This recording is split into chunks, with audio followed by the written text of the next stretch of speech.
All right, now here is something from one of our patrons. This is Adam. Hey, I love the content you produce. I'm happy to finally become a Patreon member. Well, I am happy for you to be one. Really appreciate the support there, Adam. I have a couple of cartridge questions. I'm new to deer hunting, and I procure most of my firearms before I started hunting, so I already had them. All right, great. I took my first 3 whitetails last year with your favorite rifle, the .308 Winchester. He's poking me there, folks.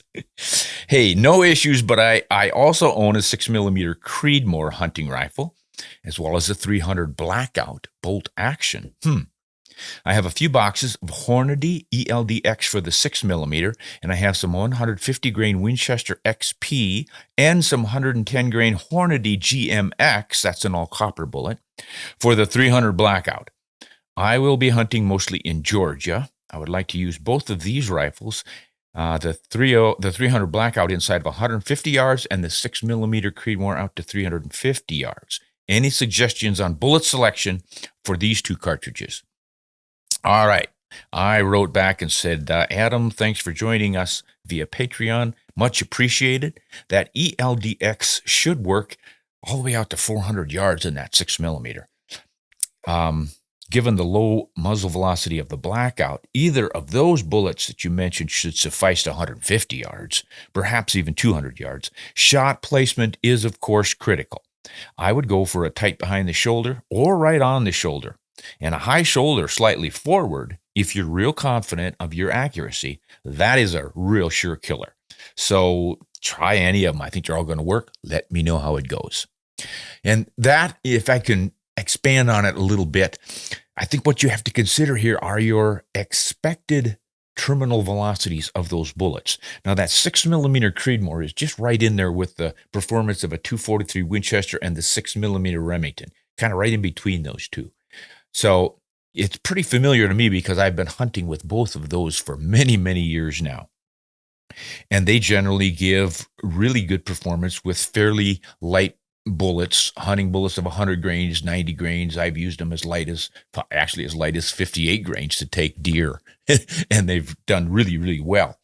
So you've got enough velocity to get good expansion on those bullets, but they're small in diameter, so you are going to have a smaller wound channel, so you want to really be careful where you place your shots. Unless you've got a fairly frangible bullet that gets inside of the lung cavity and breaks up and creates more tissue destruction radially beyond just the straight bullet path through. So that's the advantage of a more frangible bullet. But then you also run the risk of a frangible bullet not reaching the vitals if you hit major muscle mass and or bone. So that's generally why we recommend the controlled expansion bullets, and then put them either on the shoulder or right behind and go for that heart-lung shot. So I think the ELDX bullet, it's not a super hard bullet. It's not a super frangible bullet, just kind of right in the middle of the ballpark there. So that should perform quite nicely out to 300, 350 yards. And as I mentioned here, I would probably take it to 400 with good shot placement. And that's getting a little bit harder to do at 400 yards. So you better practice a lot if you're going to do that. And then with that Blackout, that little 300 Blackout, you're not really getting much velocity. With a 150 grain bullet, I'm not really sure what that thing's going to be doing. 1,800 feet per second, maybe 2,000.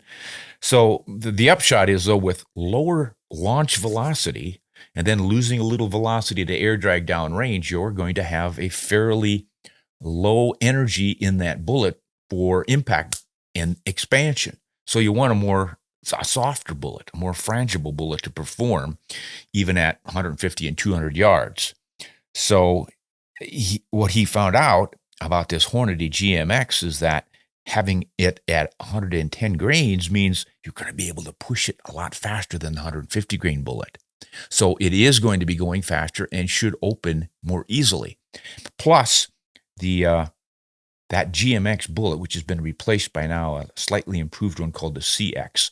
But those and that lightweight in 308 are designed with a larger nose cavity, so they open much more easily at lower impact velocities. I don't know if Hornady was thinking specifically of the 300 Blackout when they designed this, but I have a hunch they were, because normally in a 308, whether it's a 30-06 or Winchester or a 300 Magnum of some kind, you don't usually shoot 110 grain bullets. I think they designed that one for those low velocity 300 blackouts. So it's designed to open at lower velocities, which is why I recommended it. We'd have good luck with that out to 200 yards. All right, that was a good one, Adam.